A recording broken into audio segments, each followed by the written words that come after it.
You won't believe the story we're about to tell you. Stick around until the very end, because this is one of those moments that changes how you see the world, and it's a story you're going to want to share. So hit that subscribe button and ring the bell, because on this channel, we bring you the real, human stories that deserve to be heard. The auditorium at the Naval Station Norfolk was buzzing with a celebratory energy. It was the annual Navy Ball, a night of dress whites, polished medals, and shared camaraderie. At the center of it all was Admiral John Hemlock, a man whose chest was a mosaic of commendations, a living legend who had commanded fleets.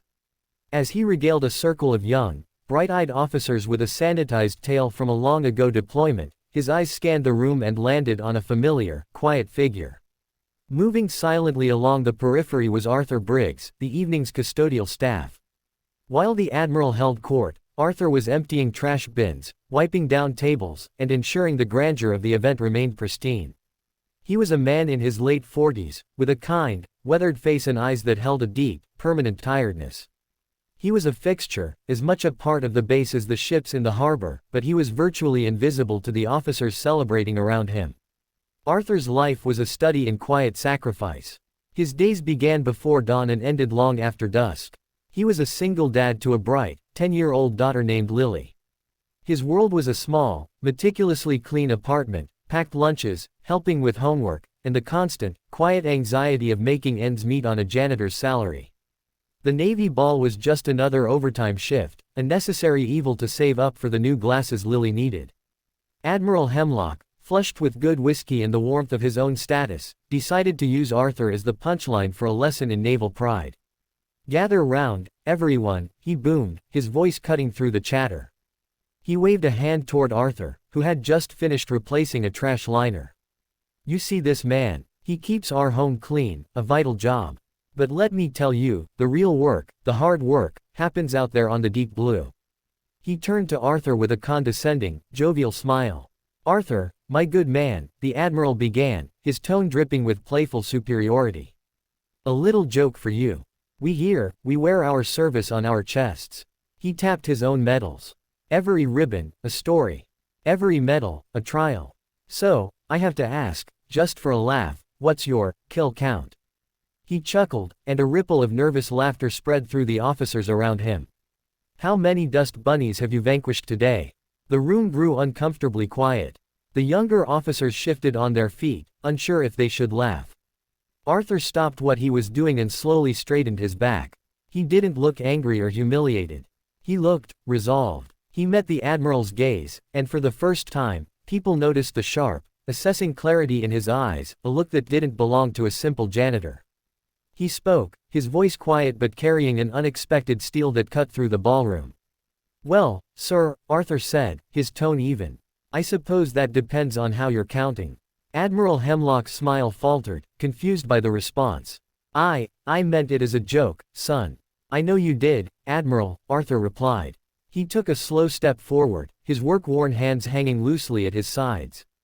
"But since you asked, and since you seem to value quantifying a man's service, I'll answer you properly." He paused, letting the silence stretch, pulling every person in the room into his orbit.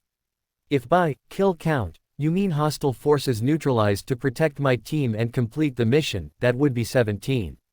"Confirmed." A gasp went up from the crowd. Arthur's eyes were locked on the Admiral, whose face had begun to pale. "If you're asking about the number of times I carried a wounded brother, a 19-year-old kid who just wanted to see his mom again, through a hail of gunfire to get him to safety, that number is 6. 2 of them didn't make it. I still carry their names." He tapped his own plain, dark uniform where a medal might have been. "I don't have a ribbon for the time my Humvee was hit by an IED outside Fallujah. I don't have a medal for the shrapnel I still carry in my leg when the weather turns cold. My service was in the Marines, Admiral, 1st Battalion, 5th Marines. We didn't get medals for just surviving hell. We got a thank you for your service, and a fight with the VA." The entire ballroom was frozen. You could have heard a pin drop. The Admiral stood utterly still, his mouth slightly agape. Arthur's voice softened, but it lost none of its power. "My kill count," he continued, his eyes glistening now. "The only number that matters to me now is one. One daughter. Her name is Lily. She's 10. She thinks her dad is a hero because he makes sure her school is clean and he always has a hot dinner ready for her. This janitor job you find so amusing, pays for her asthma medication. It pays for the roof over her head. It allows me to be the father I am, because the man I was, the one with that kill count, he wasn't fit to be around a child when he came home. He looked around the room, making eye contact with the young, stunned officers. You speak of pride and service, Admiral. And I see it in your medals. But my service didn't end when I took off my uniform.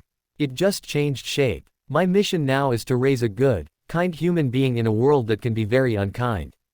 And I will clean 1,000 toilets and mop 1,000,000 floors to accomplish that mission. So, if you'll excuse me, my shift is almost over. I have to go home and read my daughter a bedtime story.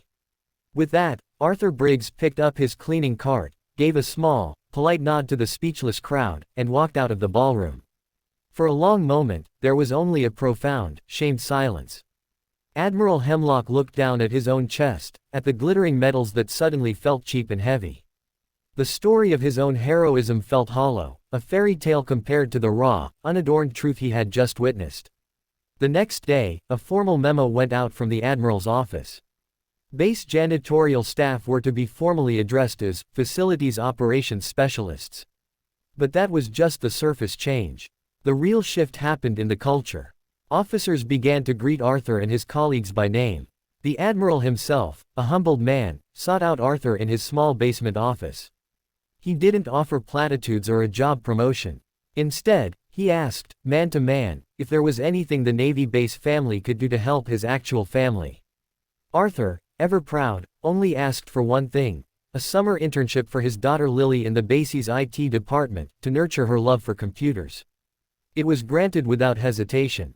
The story of Arthur Briggs, the Marine turned janitor, spread through the entire Navy, not as a scandal, but as a lesson. A lesson in humility, in the invisible battles people fight long after the official war is over, and in the true meaning of service. It was a lesson that a man's worth is not measured by the ribbons on his chest, but by the strength of his character and the depth of his love. Arthur went home that night, as he always did, to his daughter.